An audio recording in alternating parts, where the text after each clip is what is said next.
walked into the liquor store on the right day, and they had 4 bottles. So I have a bottle of that upstairs. But I started thinking there were no Kentucky regiments at the Battle of Gettysburg, but there were 3 Tennessee regiments, and we're going to talk about some of these guys from Archer's Brigade, the 1st, 7th, and 14th Tennessee. So I decided that I would drink my standard go-to favorite of the day, the single barrel proof Tennessee whiskey from Lynchburg, Tennessee, clocking in. This one clocks in at 129.6 proof. I like the really high proof stuff. So yeah, this is my favorite Jack Daniel's product of all time, and this was. And at the time of the war, Jack Daniel's was where the distillery at Lynchburg, where the distillery is, was in Lincoln County. And for those of you who are in the know about brown liquor, you know that Tennessee whiskey and bourbon are very different beasts. The Tennessee whiskey is finished with what's called the Lincoln County process, and that's the charcoal filtering that Jack Daniel's is famous for. But George Dickel does that, and old brands that don't exist anymore. So Jack Daniel's and George Dickel are the ones that do that. But they are right in this distillery sits right in the middle of where Pete Turney's First Tennessee came from. So I thought that would be appropriate. And I also have a really nice antique champagne glass that I like to drink out of, because it makes me think of drinking a cocktail no matter what I have in the glass. So that there you go. There you go. That was a long story, but it was a good one, I thought. I am drinking. Ooh, you made me laugh. I haven't even had that much to drink yet. I am drinking a Raiku Kohatu double IPA from Winding Path Brewing Company, not far from here in Dallastown, much closer than Lincoln County, Tennessee. Yep. Dallastown out in York County. I should have, if I had known that you were going to be drinking a themed beverage this evening, and I would have tried to find. Until really late. I would have tried to find something from one of the counties that the Biddle's Brigade came from, but nobody that I is jumping to mind came from York County. But anyway, this is a place called Winding Path Brewing. It is part of Windridge Cidery, which is out in Dallastown, and it's an absolutely beautiful place, beautiful surroundings, great food, great venue.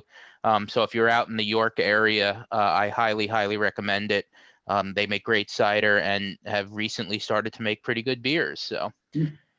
Well, let's get to the topic of the evening. So, I thought we had. Oh yeah, we can keep going on this. No, we're gonna talk this evening about 2 brigades, one Union, one Confederate, of course, that both fought on July 1st in the fighting on McPherson and Seminary Ridges, and then also found themselves in the Pickett-Pettigrew-Trimble assault on July 3rd.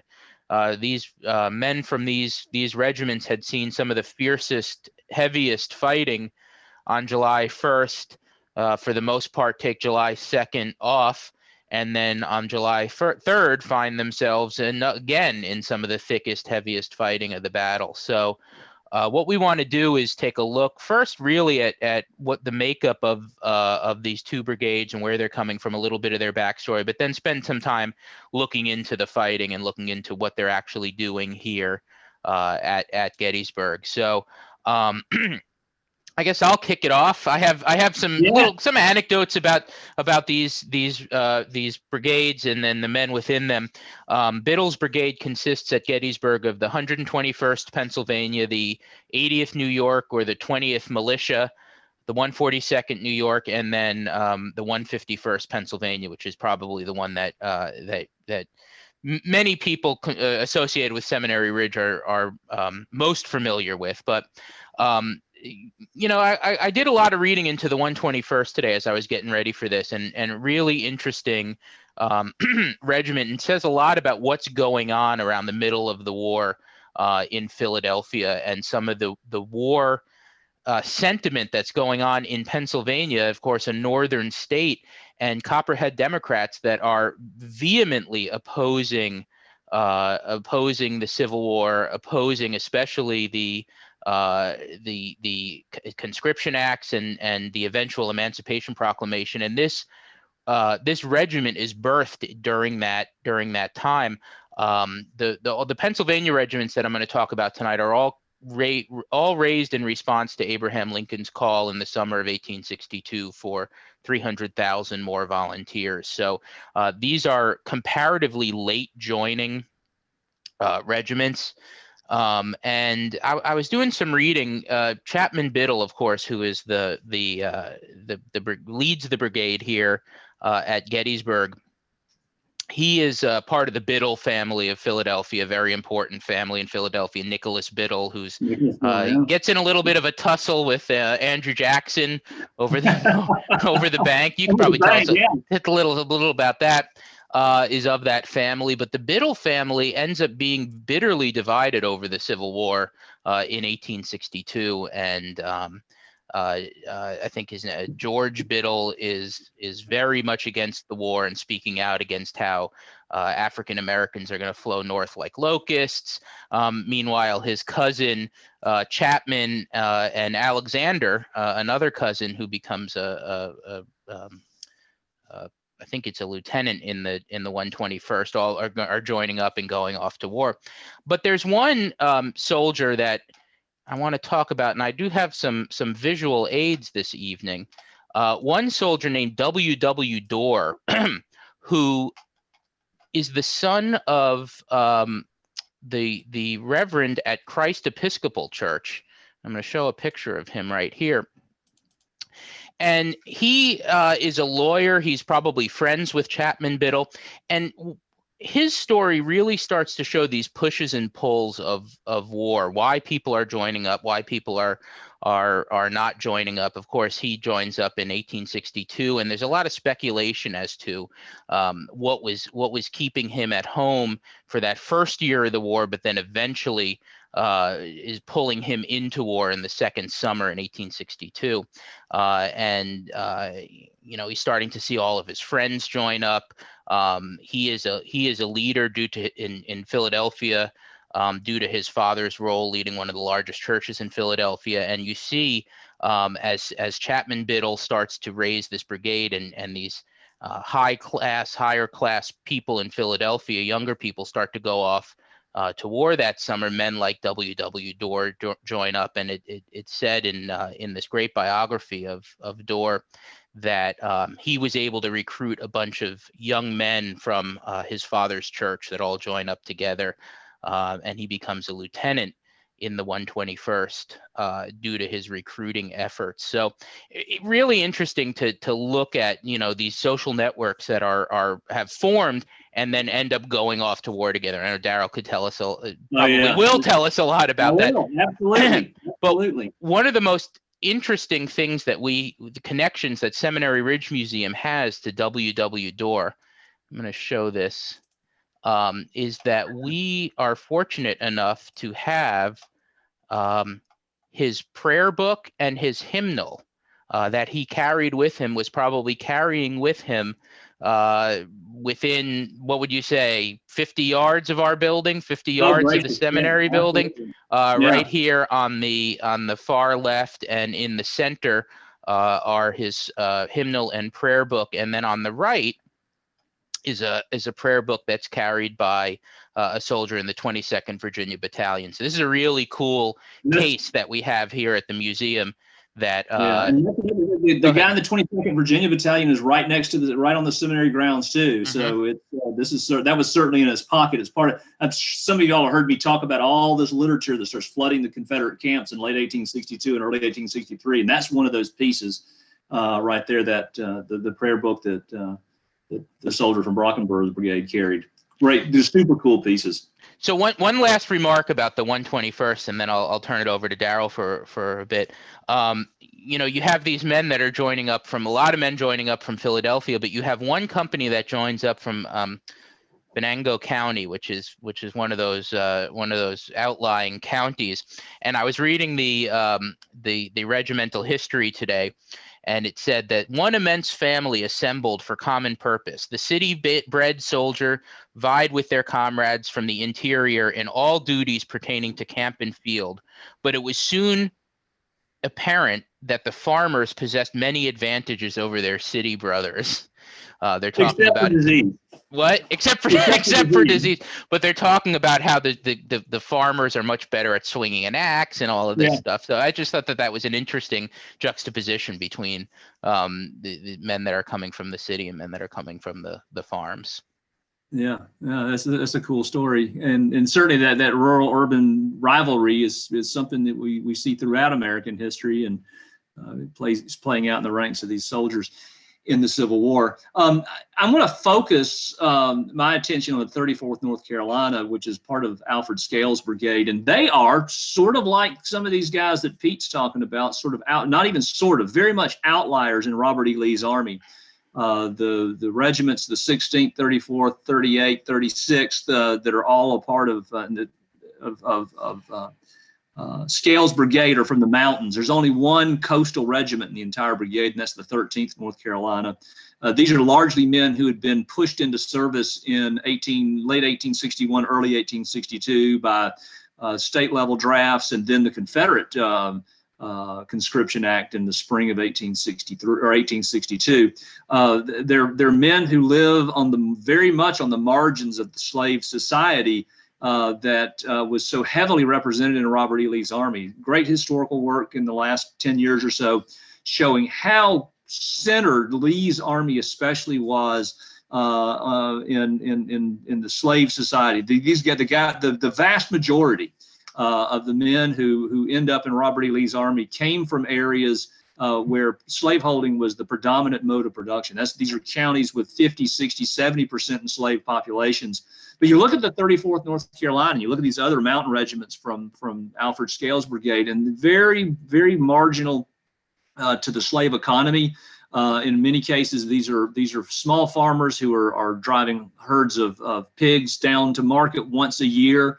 Their interaction with slavery was almost non-existent. These were very white counties, very isolated counties by and large. Small producers in small towns like Rutherfordton. And Pete, you got a picture of my guy, George Huntley. He was a member of the 34th North Carolina. And he was the school teacher in Rutherfordton, North Carolina. And if anybody's ever been to Rutherford town, gosh, that 126 proof is getting me already.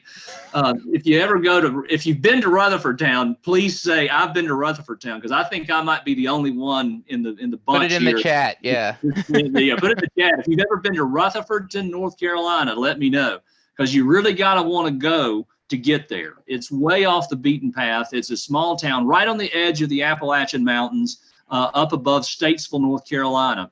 And that's where this fella, George Huntley, and several of the companies of the 34th North Carolina came from. Huntley's father was the local doctor, and he was a farmer and a doctor. And he, from Huntley's diary and letters, it doesn't seem like he had any formal training in medicine, which is not unusual in the interior parts and especially the mountainous parts of the United States in the 1860s. And he would prescribe medicine. In fact, Huntley, when he along with his colleagues there in Rutherfordton go off to the mustering camp in Raleigh, North Carolina, he constantly writes back asking for a bottle of XXX.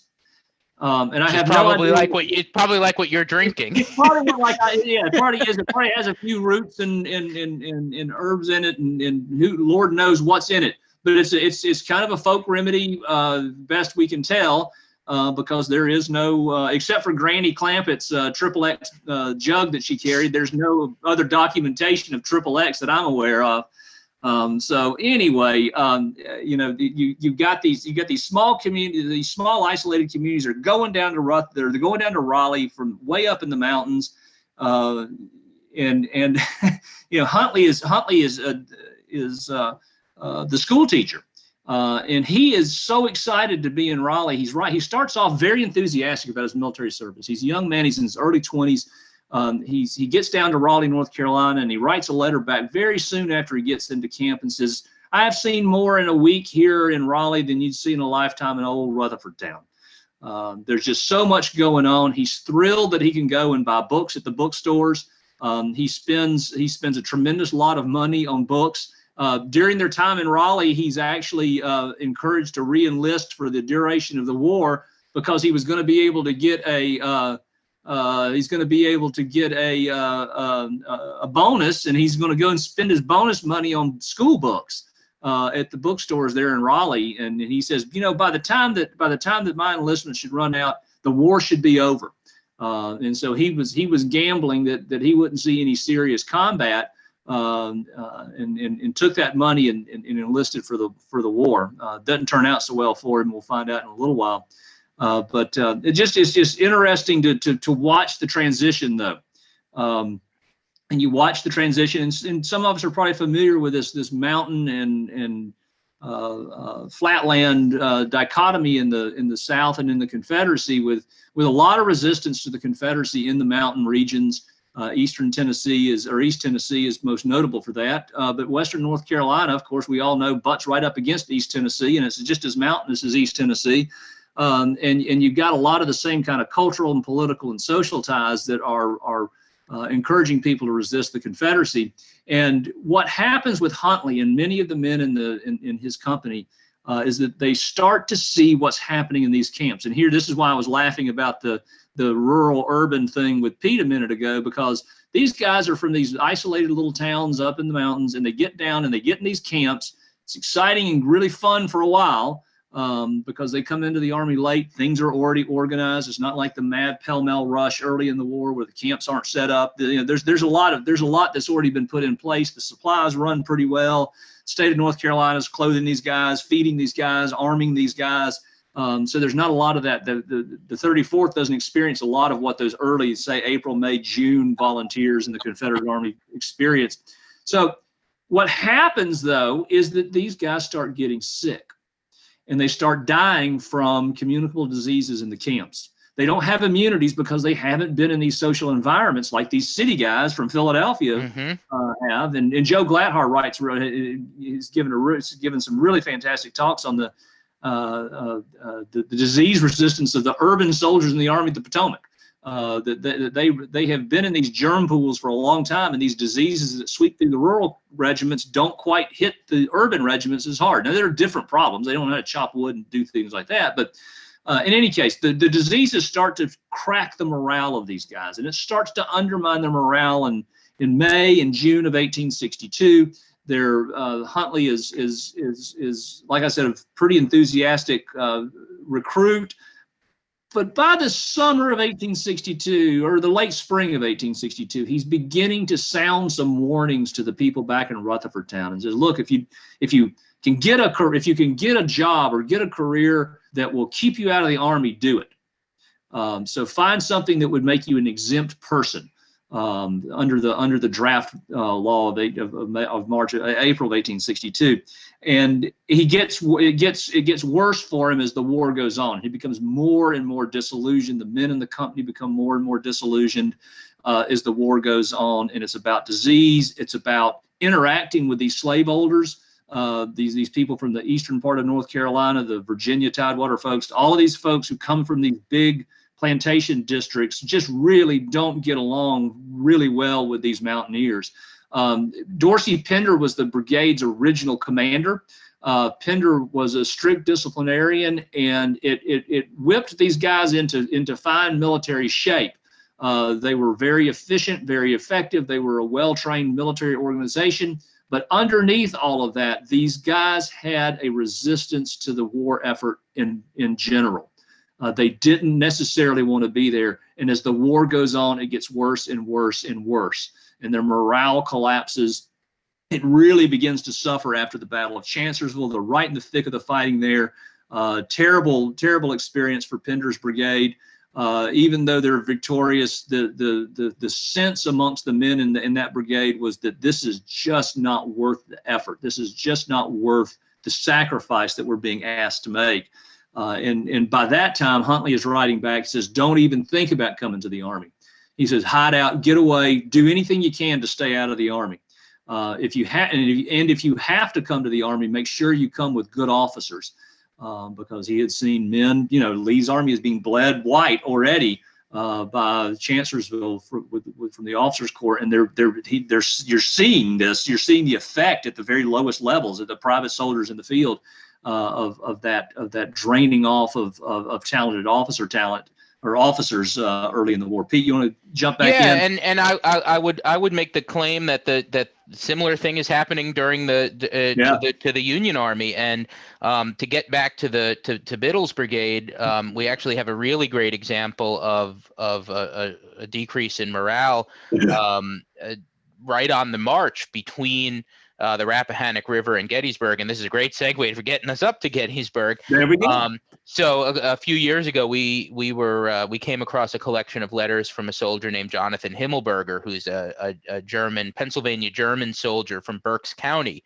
in the 151st Pennsylvania. And a really interesting set of letters, and interesting to think about the ethnic dynamics of the makeup of the 151st and how there were these Pennsylvania Dutch or Pennsylvania Germans, people that had been here and living in the United States since before it was the United States, but were still sort of enclaves and keeping to themselves, and really distrustful of outsiders, distrustful of Republican government and evangelicalism, not unlike what Daryl is talking about. But Jonathan Himmelberger either joins up or is drafted. We're not really sure. And he is pretty gung ho at the beginning. He's writing letters home to his brother that are saying things like, I like soldiering better than ever before. I might join up again when my term of enlistment is over.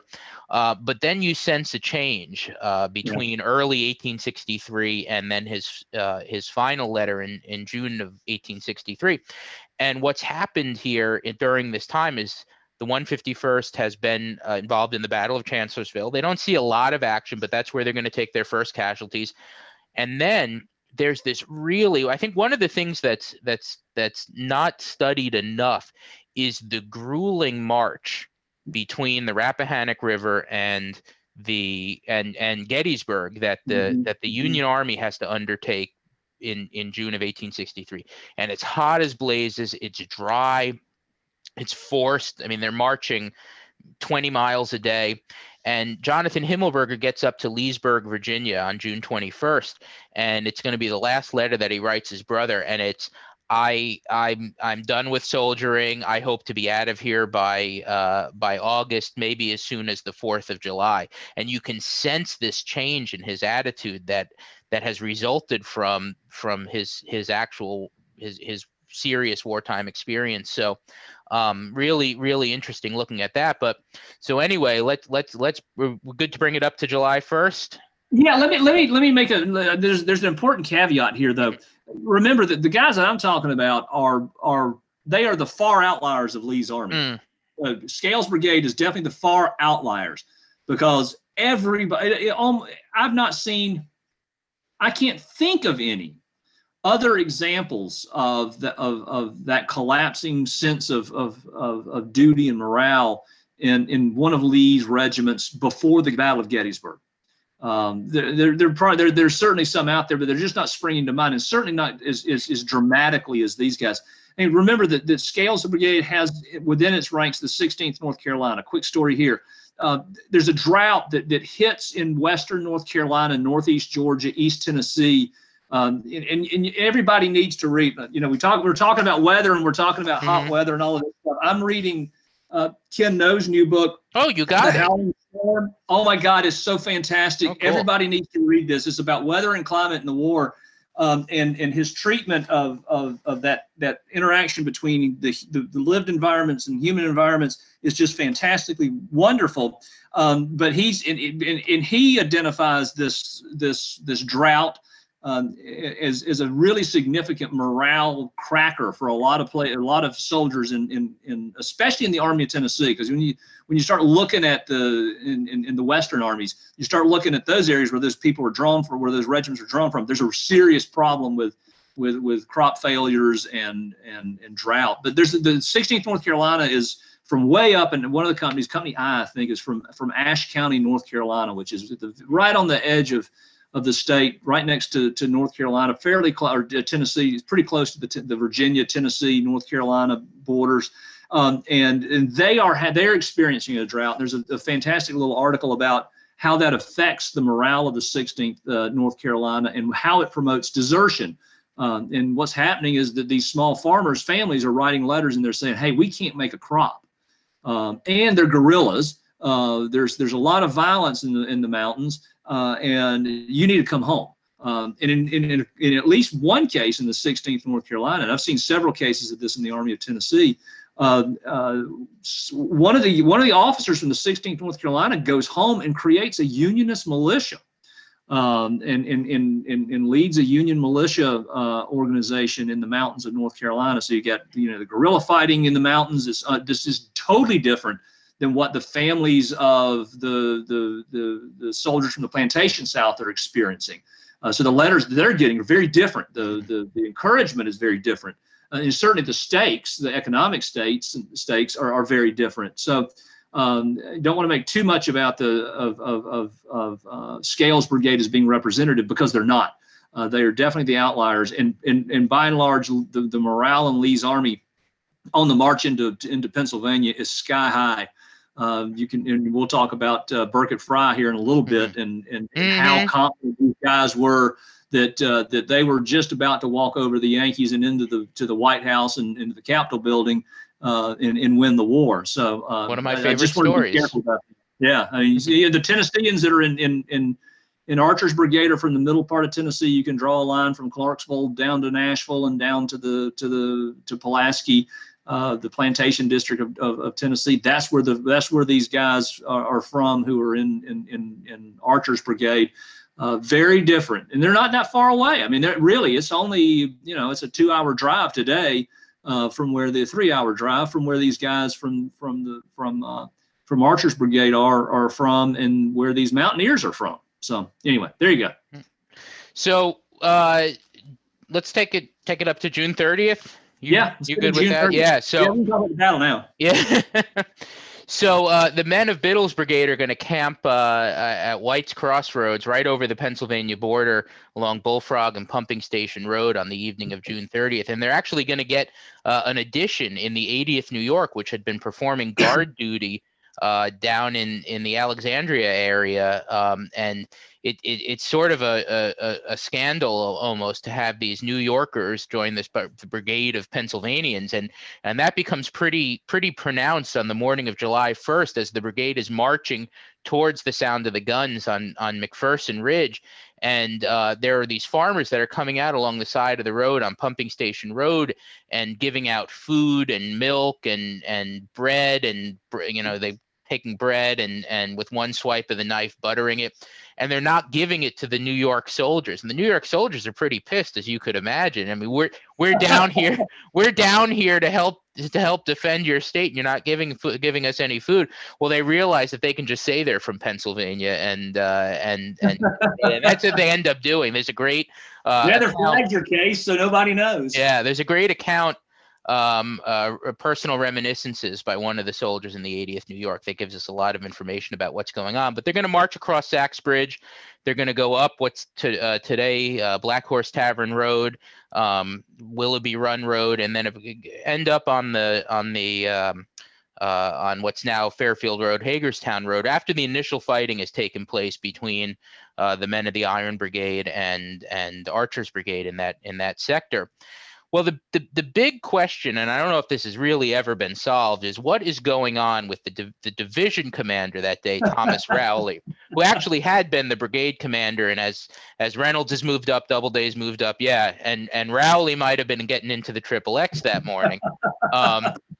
And part of the evidence for this is the way that Biddle's brigade is deployed and then deployed and then deployed and then redeployed and redeployed and redeployed and redeployed throughout the morning. So Biddle's brigade is going to take up on McPherson Ridge on sort of the south end of the ridge. Their left flank is not going to quite reach the Fairfield Road. They're going to be facing west initially. But they're such a small brigade that they can't reach and cover the space between Herbst Woods and McPherson and Fairfield Road. And then as Rhodes' division turns up on Oak Ridge and artillery shells start falling onto Biddle's brigade, they actually turn to face north. They move a little bit back towards Fairfield Road to get some cover, and then they shift again to face west.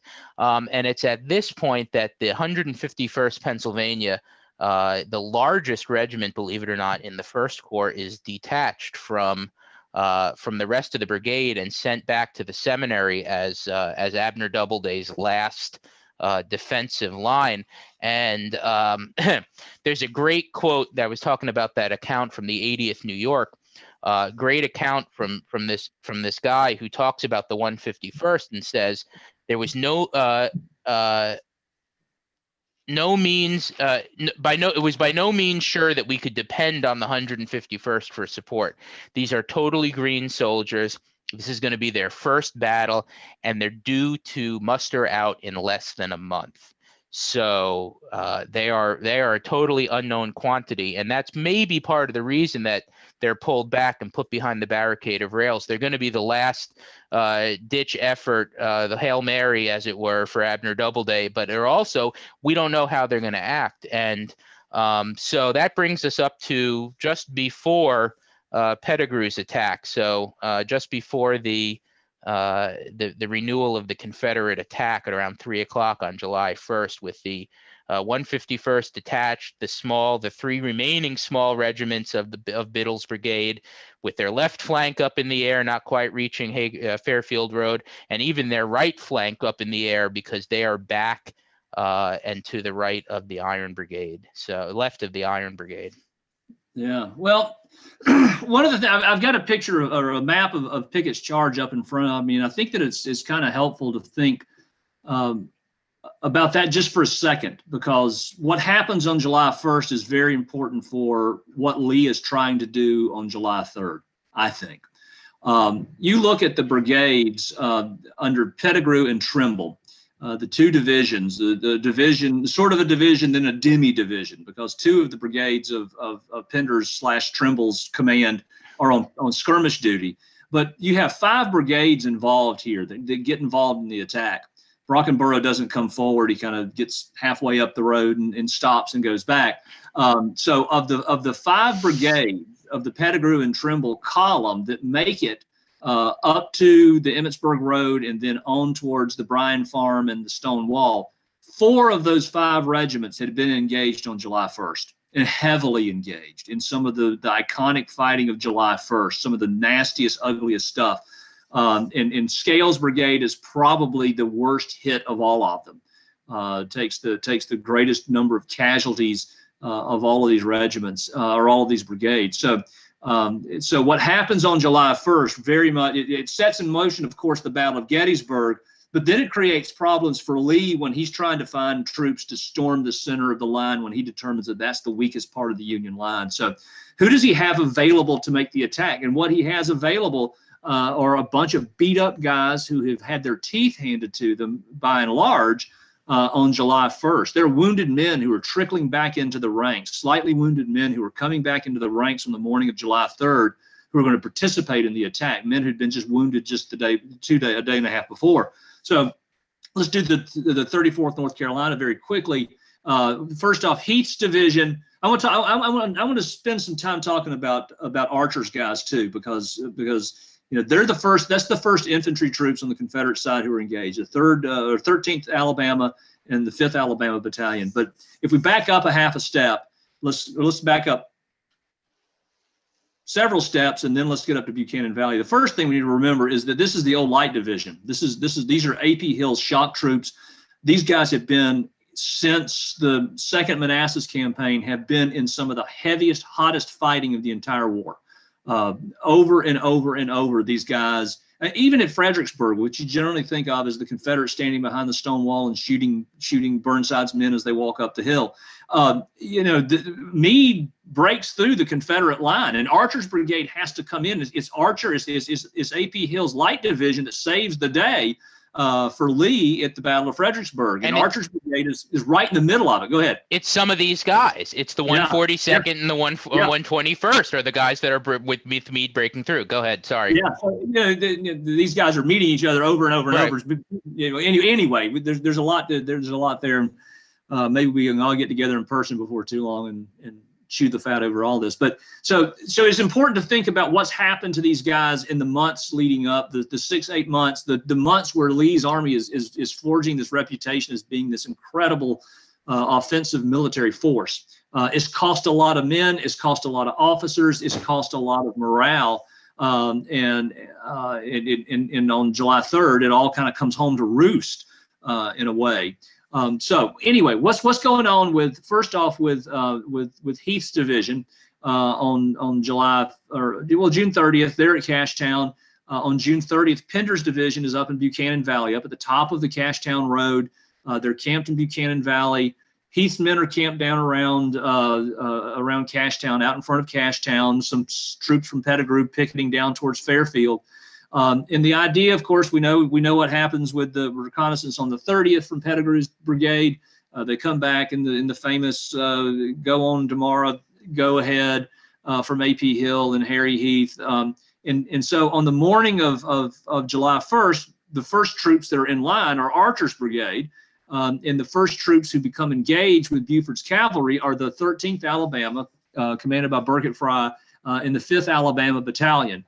And these are guys, the 5th Alabama Battalion is from down around Mobile, and the 13th Alabama is largely from the northwestern part of Alabama. So kind of different social and economic backgrounds there. But anyway, to me, it's very interesting to think about the physical geography of where these guys are from, because it's important to think about in the long run about why they're there and what they're doing. In any case, the 13th Alabama had been beaten to death at the Battle of Chancellorsville. They'd taken somewhere in the neighborhood of 70% casualties. Burkett Fry had been wounded, but Burkett Fry is given the 2 regiments to once they engage with Buford's cavalry troops. It's the 13th and it's the 5th Alabama Battalion who are skirmishing and pushing the Union cavalry force back towards McPherson's Ridge. So these guys are the very first Confederate troops who are engaged, and they start fighting at 7:30 in the morning on July 1st. They then, once the entire brigade goes into line and advances with Joe Davis around 9:30, they're the ones who are going down into Willoughby Run, in the valley of Willoughby Run. They get across the run. They can see the Union line at the top of the hill, and they say they get within 50 and 70 yards of the Union line, and suddenly on their right appears a heavy column of Union infantry. It's the Iron Brigade, it's the 19th Indiana and 23rd Michigan, isn't it? That shows up on the 24th Michigan, and they just get whacked. And they fall back down through the Willoughby Run Valley, lose about 100 men, 125 men as prisoners. Archer himself is captured down next to Willoughby Run, and they retreat back up to Hers Ridge, beaten and really, really demoralized. They're absolutely shocked by what's happened. Joe Davis's brigade at the same time has been advancing on the north side of the Chambersburg Road, and these are the guys who get into the railroad cut. The 55th North Carolina, the 2nd Mississippi, and the 42nd Mississippi are the troops that get stuck in the railroad cut. So they take massive casualties and have a very demoralizing experience on July 1st. So those 2 brigades pull back, and later in the day, as we all know, the attack is renewed. Pettigrew's men move forward. Rhodes' men from the north are making their attack. And in support of Pettigrew and the renewed attack from Heath's division come Pender's full division. James Lane is far out on the right, Abner Perrin's in the center, and then Alfred Scales' troops are down along their left flank as rests on the Chambersburg Road. And for those of you who've spent a lot of time on the battlefield and on Seminary Ridge, you know that's a pretty open spot between McPherson's Ridge and the Thompson Farms at the top of Seminary Ridge and the Crowth House. And that's where the Scales, North Carolina Brigade is going to make their attack. They get up across the ridge. They pass over the Pettigrew's troops, and just as they top the ridge, the Union artillery opens up. There's a heavy concentration of artillery from the Crowth House, or actually from about the seminary itself, all the way up to the Chambersburg Road and across, and their guns on the other side of the railroad cut, and they just bloody the Scales North Carolinians. They get down to the bottom of the swale. Depending on whose account you read, they get within 75 yards or 150 yards of the Union line, somewhere between that little drainage stream at the bottom of the swale and the fence line there at the orchard down from the James Thompson farm. Huntley is mortally wounded, carried from the battlefield, dies the next day. So he never makes it back to Rutherfordton. His bet on the books didn't play out so well. And he like a lot of these guys, you know, the casualties are in the 45 to 50% range in a matter of 15 minutes or at the most. They go to ground, and by the time the fighting is over, by the time Perrin's troops break the Union line, Scales Brigade has lost all of their brigade level officers, their regimental commanders, all the way down, all of the line officers except for 2 are either killed or wounded and disabled from combat for the rest of the battle. That's how heavy the casualties were. According to Colonel Lawrence from the 34th, who takes over the brigade at the end of the day, the men were in shambles. He said we were barely an organized regiment or a brigade at all. There was very little organization. He said I could probably muster 500 men out of 1,300 who'd gone into the battle that morning or that afternoon. Now it's interesting. So usually we think, okay, well, and so James Lane is another one. He's the other North Carolina brigade that's going to be involved in this. He doesn't get too heavily engaged. He skirmishes with some cavalry troops and then moves up to Seminary Ridge. Is given orders by Dorsey Pender not to advance any farther unless there was a general advance of the army. But what happens with Scales' men is very interesting. So Archer's guys go into bivouac on the Fairfield Road, and then Scales' men are sent off to the right of the Confederate line. Remember, the Confederate line doesn't go any farther than the McMillan farm at this point. Lane's brigade is the far right of the Confederate line, and they need somebody to cover the right flank. And it's Lawrence's / Scales' men who were sent down early in the morning of July 2nd to cover the right flank, or actually it's late in the evening on the 1st, to cover the flank. So Lawrence, who's just now been elevated to brigade command, has to send his troop, has to take these men. There we go. That's good. Yeah. So he's going to come down to about, can we go up a little bit farther, Pete? Can you give me a little bit more of the south? No, the other way, sorry. And so here's the Fairfield. Well, you can't see me pointing. Fairfield. That's what you get. That's the Fairfield Road.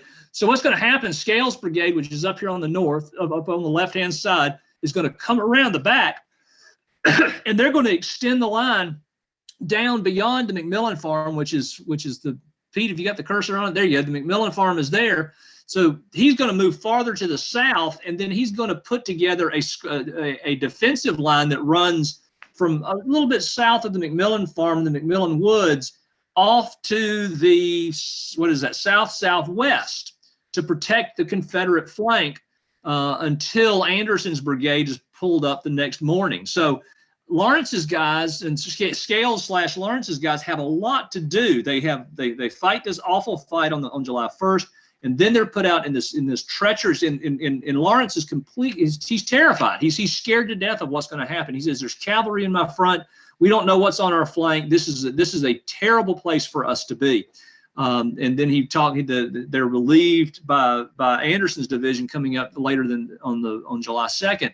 But they're busy all day on the 1st, and then again for the better part of at least through the mid-morning of July 2nd. So they've got a lot of service under their belt, a lot of combat service and stress, and trying to reorganize themselves in the course of those first 2 days of the battle. So I want to backtrack a little bit and talk about what's going on right before what Daryl is talking about, and the Biddle's Brigade, which you see here, right, kind of in the center of the screen, getting pushed off McPherson Ridge, because before Scales is able to advance on Seminary Ridge, the line has to get pushed off of McPherson Ridge, and that's done by Pettigrew's, Johnson Pettigrew's very large brigade.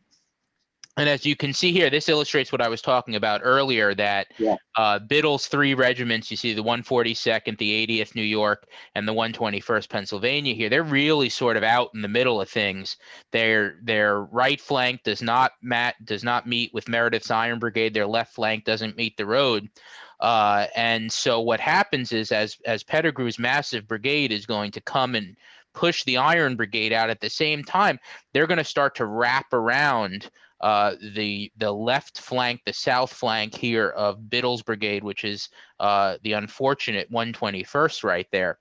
You also see in this map, and this is one of the maps that we have on display at the museum, you can see here, this is the 151st coming out of their position behind the barricade of rails on Seminary Ridge and plugging that gap between, or attempting to plug that gap as best they can between Biddle's brigade and Solomon Meredith's Iron Brigade. But I want to tell just a quick story about 2 soldiers in the 142nd Pennsylvania, which is there on the left, on the right flank of Biddle's line. There's a soldier named Andrew Gregg Tucker, and I'm going to show his image right here.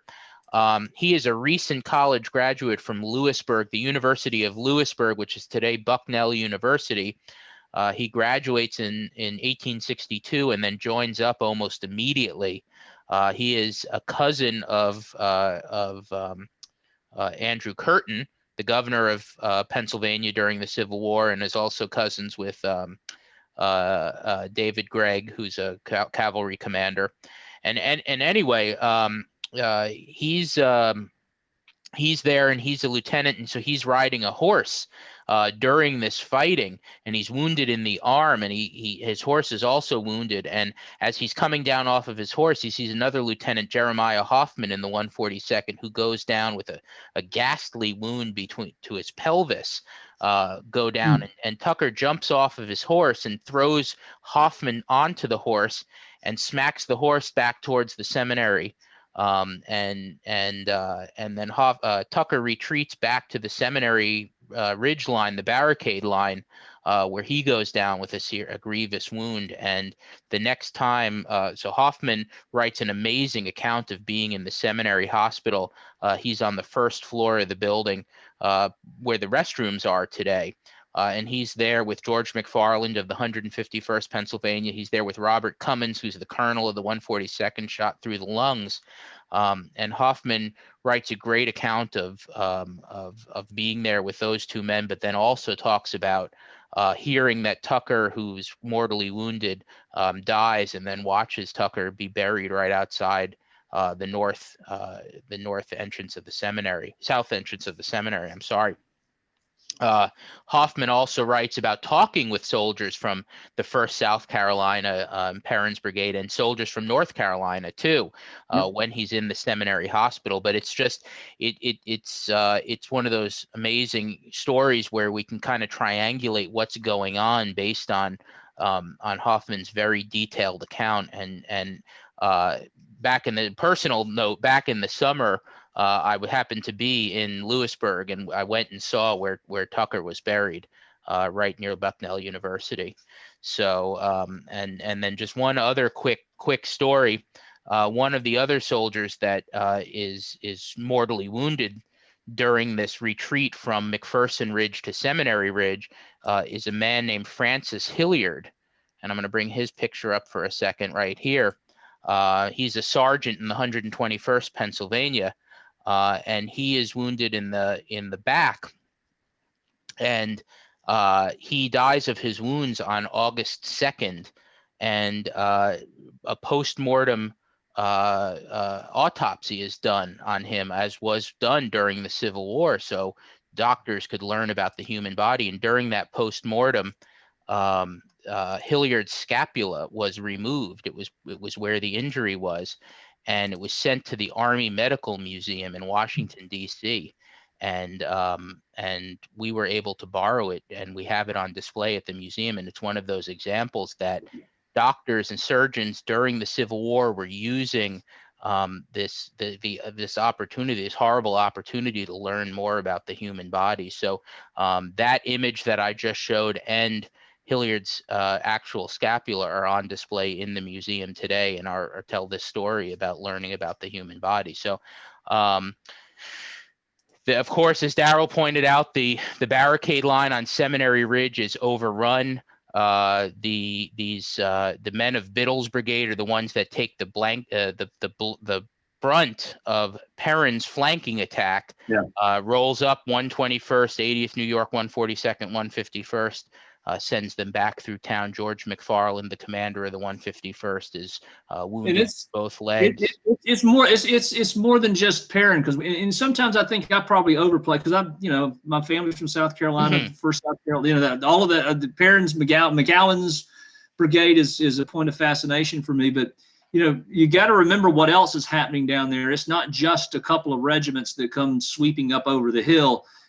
If you go back to look at the map that's in the museum, you see Archer's brigade moving down. They don't go much farther than the Fairfield Road, but beyond them, remember, is James Lane's brigade that comes sweeping.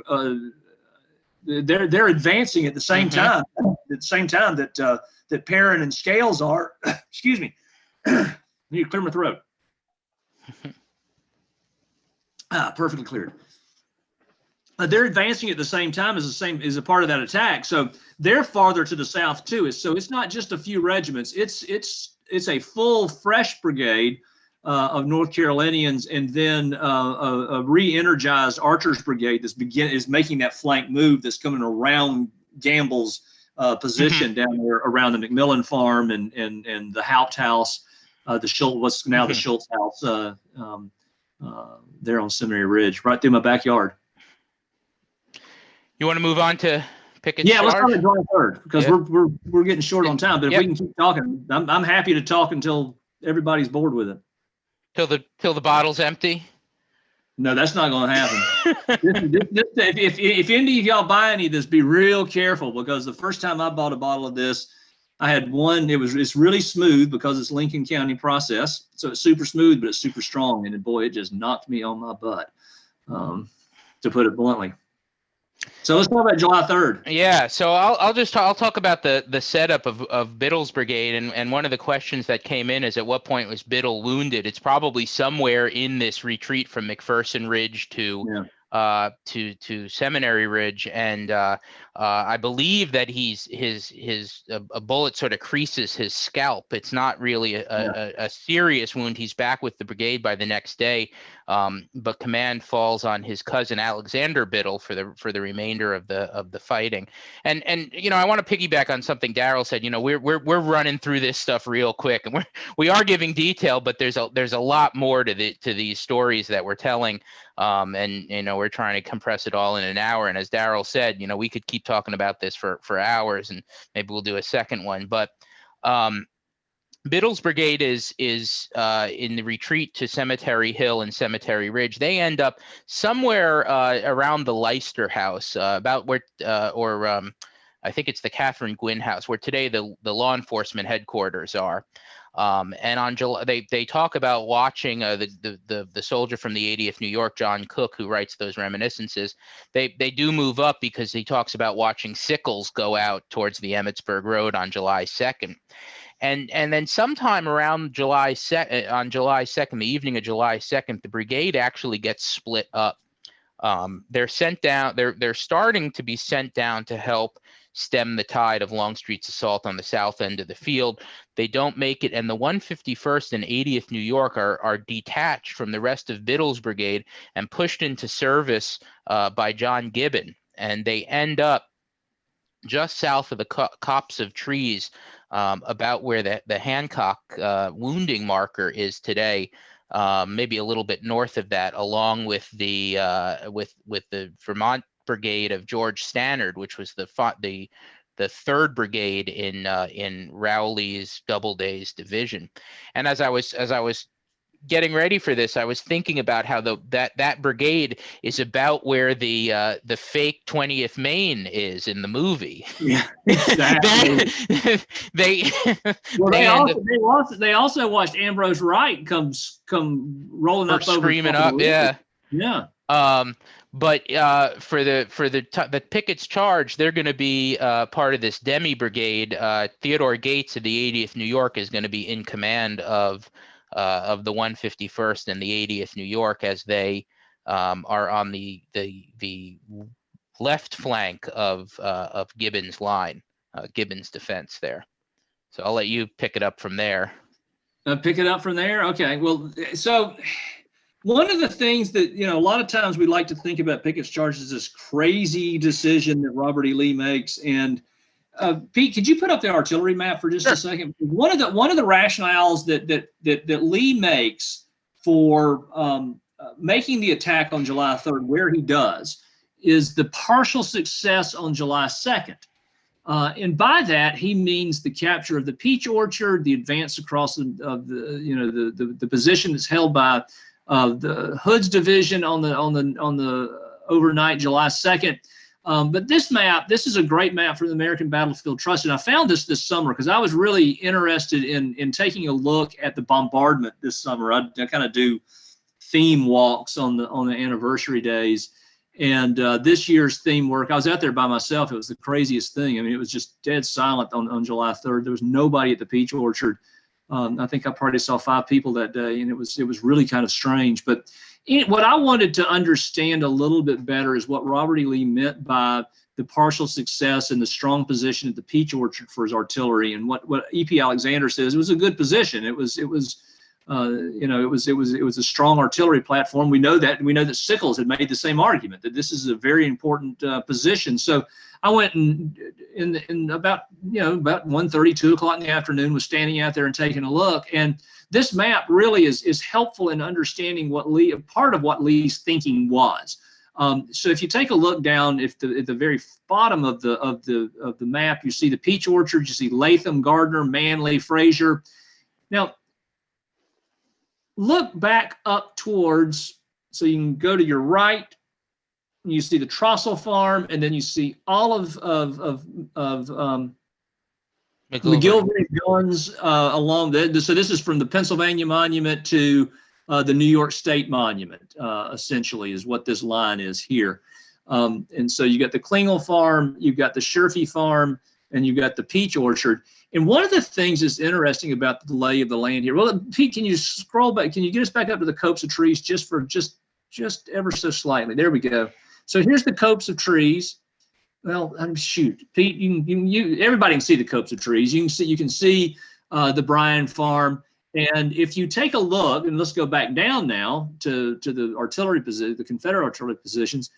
When you look at that Peach Orchard line, it does have an enfilade of that line. And when you're standing there, it's much more obvious what a good position the Peach Orchard is for conducting a bombardment. And something that's really tricky about the way that the battlefield is marked today, all of the markers for those Confederate artillery batteries are back on Seminary Ridge.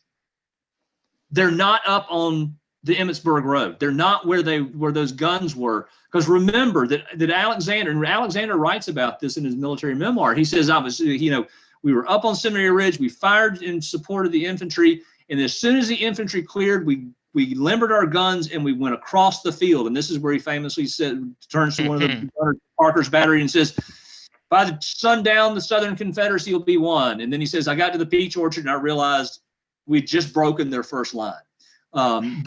But in breaking that first line, they did seize a pretty strong position, in a good position to fire obliquely across the Union center. So they can fire at a 45 or 90, what is it? They can fire at an 70, angle. Yeah. Down the Union infantry line. And when you're standing on the Emmitsburg Road, where those gun positions are that are shown on this map, it ain't that far. You're only talking about 400, 450 yards in some cases for say from Klingel Farm over to where McGilvery's gun line is. It's not that far. And you also see a really interesting position where you look at McCarthy, Carleton, Blunt, Caskey, Macon, and Stribling behind the Rogers house. And I was out there today taking a look at this, thinking about those gun positions. And you know, you don't think about it unless you know that the guns were there. And we don't know that the guns were there in a very obvious way because the Park Service hasn't marked it that way. But when you take a look behind the Rogers farm and look, so I was riding my bike down Emmitsburg Road today, and I'm looking off to the right about the Kadori farm, and there is definitely a piece of high ground that runs kind of off right along that line of guns, and that line of guns very clearly marks some high ground there towards the center, and there it's even closer to the Union line. And potentially a more commanding position. And we don't get to the guns that are on Seminary Ridge until you're almost back to, well, actually, until you're back to the area around the McMillan farm. So when you think about what Lee was really looking at and what he was thinking about, you got to take this topography into account, and it maybe helps you understand why he made the decision that he did, because that ground between where McCarthy's guns are. If you go straight back from McCarthy's guns, you go almost right back to the Virginia Monument. And where does the infantry go? They go right up the center. They go between Graham and they go between Carleton, and that's exactly where they're headed. Well, a little bit farther than that. So Wyatt to Caskey or to Stribling around the Rogers farm, and that's where the infantry is going to go. So you're going to have enfilading fire. Then you're going to also have enfilading fire that's going to be coming up from the positions up on Seminary Ridge towards the seminary itself. It's not the craziest idea that you've ever thought of. And so when we think about the real positions of the Confederate artillery on July 3rd, it becomes a little bit easier to understand why Lee thought he might be able to be successful in launching his attack. Pete, do you want to talk any more about the setup there? I think this is an important setup, but yeah, I don't have much to add to that. Well, so we know that the Confederates are the aggressors on July 3rd. The bombardment starts. The infantry begins to advance, and the line, you know, the positions of Pickett's division in the Pettigrew and Trimble column are separated by about a quarter of a mile when they start. Fry's men, now that was just formerly Archer's brigade, Burkett Fry's commanding the brigade, formerly commanded by James Archer. They're going to be the right of the Pettigrew and Trimble line, and they're going to be the directing brigade of the Trimble and Pettigrew column. They are going to, as they begin to advance, they're going to have to close that quarter-mile gap between the right of the North Carolina, Tennessee, Mississippi column and the Virginia column. So there is movement that is, as they move across, they come down the swale, they come down off of the ridge. And in fact, the troops from Trimble and Pettigrew don't even know that Pickett's there. The soldiers don't. They don't see them. They can't see them because of the way that the ground lays.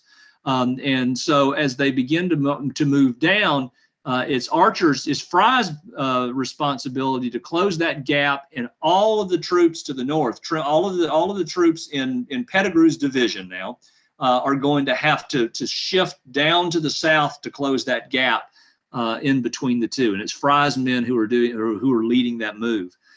So you've got Fry's guys, you've got Marshall's guys, and you got Davis's guys on the left of the storming column of Pickett's advance, what's called Pickett's charge. Well, what have we just said about Fry, Marshall, and Davis? The 26th North Carolina, most famously of Pettigrew's brigade, now Marshall's brigade, took 82% casualties on July 1st. Pettigrew's brigade was described by Perrin South Carolinians as barely able to move at the end of the combat on July 1st. Abner Perrin himself says that as they advanced across Pettigrew's line, the North Carolinians rose a feeble cheer. Go it, South Carolina. and that's all they could do. These are men, Davis's men. They've been battered in the railroad cut, taking 40+% casualties on the first day. And then Burkett Fry's troops, they've been cut in half on July 1st. So you've got some battered battered brigades and battered regiments that are commanded by men who have just been elevated to the next level or the next level or the next level of command responsibility. And these are the men who are going to be they're going to be very much the key of this attack. Behind them, you've got Lawrence's brigade, which is Scales North Carolinians. They've been cut in half, and they're commanded. The brigade is commanded by the second junior colonel of the entire brigade. He's a volunteer. He's a volunteer from one of these mountain North Carolina regiments. He's scared to death the day before because he's put out on independent command, guarding the flank of the Confederate Army. He's under a tremendous lot of stress. And don't forget that James Lane had been elevated overnight to command of the entire of Dorsey Pender's division because Pender had been seriously wounded. So Lane is back and forth. He's back and forth between brigade command and division command and brigade command over the course of the morning of July 3rd. Isaac Trimble, who's this hanger-on looking for a command, is now put in charge. So this is what you've got leading the majority of the troops. This is what you have for the majority of the troops who are going to make the critical attack on July 3rd. These are battered regiments. These are battered brigades. This is a command system that's in shambles beyond belief. And that's more than half of what is going to go forward on July 3rd. So what happens on July 1st absolutely sets the table for what happens on July 3rd. You've got troops, and they fight bravely. There is no doubt. Every flag, well, excuse me, there's one flag that's not captured from Fry's brigade, but Pettigrew's men lose a bunch of. They're right up in the Union line, and that's after what happened to them on July 1st. So. The bravery of these men, the tenacity of these men, it's difficult to imagine. And even Lawrence's troops and Lane's troops, who end up being, they talk about being hit by this wave of men retreating back off of the ridge, about 2/3 of the way across the field. They start encountering the backwash of the first line from Pettigrew's division. Lawrence says that half of his men, so he only has 500 guys at this point, he says half of his men went with him. He said, but the rest continued forward. And Lane then describes a very heroic attempt to get up to the stone wall, and says that his men planted their flags on the stone wall itself, along with the remainder of Lawrence's troops. But they can't be more than 1,400 or 1,500 men. So you've got a tremendous lot of problem on the left flank of Pickett's charge that's created by the combat and created by really the condition of Robert E. Lee's army. There's just not enough men to do the things that Robert E. Lee wants them to do, and certainly in this case, not enough men who are in good enough condition to do the things that Robert E. Lee wants them to do. And I want to talk a little bit about it in that same vein. Talk about what's going on here with the 151st Pennsylvania and the 80th New York. One thing that I didn't say earlier is that there are only 113 guys left in the 151st Pennsylvania at roll call the next morning, the morning of July 2nd, and here they are thrown into this. Of course, they're not in bearing the actual brunt of the attack like Alexander Webb's brigade is going to, right there in the center of the line, the 71st, 72nd, 106th, and 69th Pennsylvanias. But as Armistead's line pierces the Union center there, and Harrow's line, Hall's line have to shift to go and plug that gap, the 80th New York and the 151st are in the thick of that. The other and thing, they're fighting 5 guys. Same well, guys that fought the day before, 2 yeah, days before. exactly. There's 5 guys are right there with them. I mean, Fry and Garnett hit the wall at the same time. And the other interesting thing, which I don't know if gets enough attention, is standards guys, who this again also is their first battle. They had been on guard duty on July 1st, so had missed that July 1st fighting. And they're ready to muster out too, are they not? They are, yes. So and that's the really the other thing that we have to remember is that the 151st is their muster out date, and they know this going into the fight. They know this as they get up on McPherson Ridge on July 1st. July 27th, they are done. They've done their 9 months. They're going home, and they're taking 74% casualties on July 1st. So standards guys there you see down at the bottom of your screen as Kemper's the right flank of Kemper's brigade goes by, they turn, they swing like a gate, and they start firing down and actually peel off the I think it's the 11th and 24th Virginia have to go and turn and face standards guys. So you have these men. I don't want to underscore at all the courage and the bravery that these guys, as Daryl was saying, these guys that have been in the fight, or in some cases are ready to go home and are still duking it out with the best of them here. So maybe that's a good place. I know we're go ahead. We are, but I got a very quick story to tell. Yep. And I learned this from Wayne Mott's two Fridays ago today. The flag of the 11th Virginia, all of the flags that were captured in Pickett's charge had been accounted for, except for the 11th Virginia's flag. And for those of you who are in the Civil War collecting world, you may already know this, but the flag, I believe it's the 11th, is the 11th or 24th. Anyway, the flag of the 11th Virginia walked into the Dalton Relic Show in Dalton, Georgia, 3 weeks ago now, unknown to anyone in the world. Had been in a pie safe in somebody's house for, who knows how long, but anyway, it showed up, and so that flag is now accounted for, and is in another private collection now. So, I thought it was interesting. Mm-hmm. Since you mentioned the 11th and the 24th, I thought it was kind of. Why not? Why not? So we have the chat going here. I think we've addressed all of the questions. XXX is the mark of moonshine with an unknown proof. For any clamp it. So if anybody has any questions, I know we've thrown a lot. We're gonna I know what we can talk about, and I'll see if I can find the link. So many people in this room probably have either been to or know about our March symposium. That we do every March, except for last year.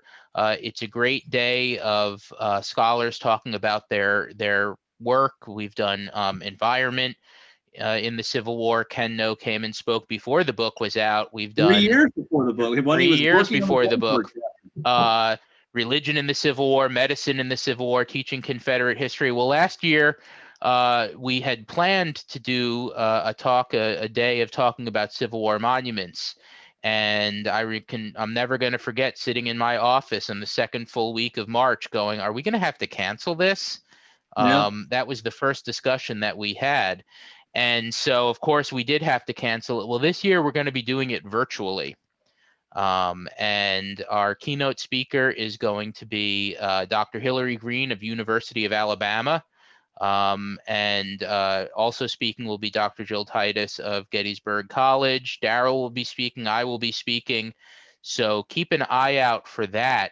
What we're going to do is we're going to have the presenters record their talks, and we're going to send out links sometime around March 19th or 20th.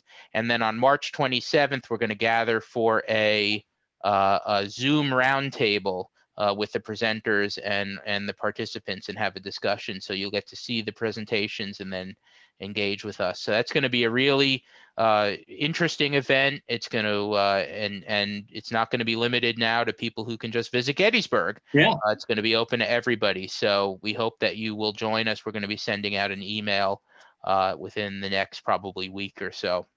And if you're not on our email list, please do send us your email addresses so we can stay in touch with you about this. We've learned so much in the last 12 months about how to do things digitally and how to be effective in the internet world, that there's going to be more of this. It's a great way to stay in touch with folks, and it makes a whole lot of sense. So Rob puts out bi-weekly weekly emails, and we're going to send a special email out so you don't miss anything. Yep. And that's the other thing. Daryl, you brought up a really interesting point. You know, we're not going to regress. We're not going to, when we come out of this pandemic situation, we're not going to say, oh well, we're never doing virtual anymore. No. This is the new way we're doing things. Yeah. We're going to return to on-site programming, of course, because we like doing that and we like the face-to-face interaction. But we're also going to continue. We've committed ourselves to continuing to do virtual programming to reach people that maybe can't get here to Gettysburg as often. So it's a great way. And I tell people, a year ago today, I had never set up a Zoom meeting. Yeah.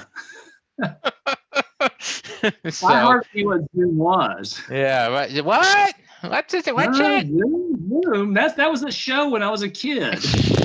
One of the questions from Peter, another Peter, was Dorr killed at Spotsylvania Courthouse? He was, yes. W.W. Dorr is killed in 1864 during the fighting in the Wilderness Campaign. So, and again, we hope that you can come and see the music. Here's a quick question. Daryl, what book are you reading? Yeah, I didn't realize it was that big. I'm reading a book called The Howling Storm, Weather, Climate, and the American Civil War by Kenneth W. No. It's a university, it's LSU Press. It's the capstone of a fantastic career from a great friend of mine and a super historian, just a super nice guy, one of the nicest people you'll ever know. But just fascinating insights into weather and how the natural environment shaped the Civil War. And just so you'll all know, Pete and I do get a call out. I was going to make sure you mentioned that. Absolutely, because Ken was looking for Altasoil, which is that deep gooey mud from Virginia.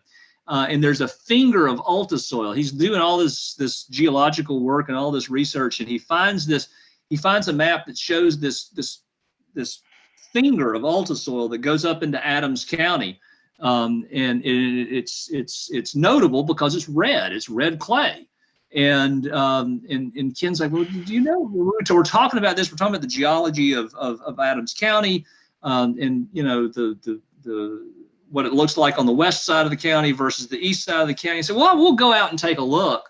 And so Pete and I go out, and it was right after they had done the we started around. Yeah. And we found some down on the Emmitsburg Road. There was somebody doing some excavation down near Greencastle or Greenmont, and there's some right there. So basically the Emmitsburg Road corridor is surrounded by this bottomless, gooey, sticky, thick Virginia style mud, whereas the rest of the county is shale and whatever. I don't know. I'm not a geologist, but less gooey. How about that? And so Ken wanted to come up and take a look at this, and so he and his wife came up. They were up for the Civil War Institute, and the two of them and Pete and I went driving around, and it was right after they had done the controlled burn on Little Round Top. And we drive, so you can see the trail that goes up from the tour road up to the top of Little Round Top very, very clearly, because it's black.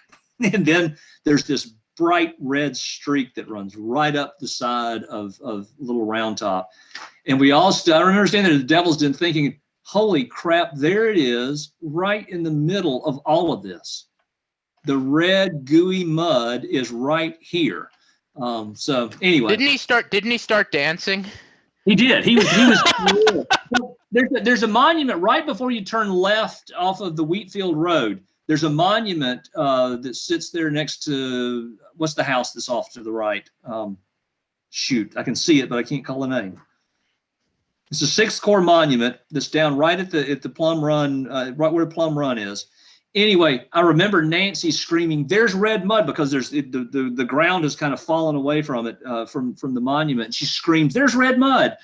And so we turned it up. Yeah, it was really exciting, because what he was arguing is that Meade's pursuit in part was hindered by this red, sticky, mucky mud. That the route that he had to take was right through the kind of mud that Burnside had marched through in January of 1863. So anyway, it's a cool book. It's super great. Ken writes beautifully. It's very conversational. It's a big book. It's almost 500 pages, but it is a great read. So, I didn't realize it was that long. Good. Yeah. Well, it covers everything. I mean, Yeah. it's east to west, north to south. I mean, Cool. and it covers droughts, and it's incredible. It really is. I got to work with Ken for a couple of years when I was teaching at Auburn, and that was, I got to he and I talked a lot about late volunteering Confederates when I was down there. So. All right. Well, if there are no more questions, we are going to bid you adieu, I suppose. Oh, absolutely fantastic presentation as usual. Great haircuts, you two. Thank you. I know, right? That's one of the advantages of being on hopefully the backside of this pandemic. I can get my haircut once a month now. Yep, I'm on a 5-week schedule. I was a little long the last time.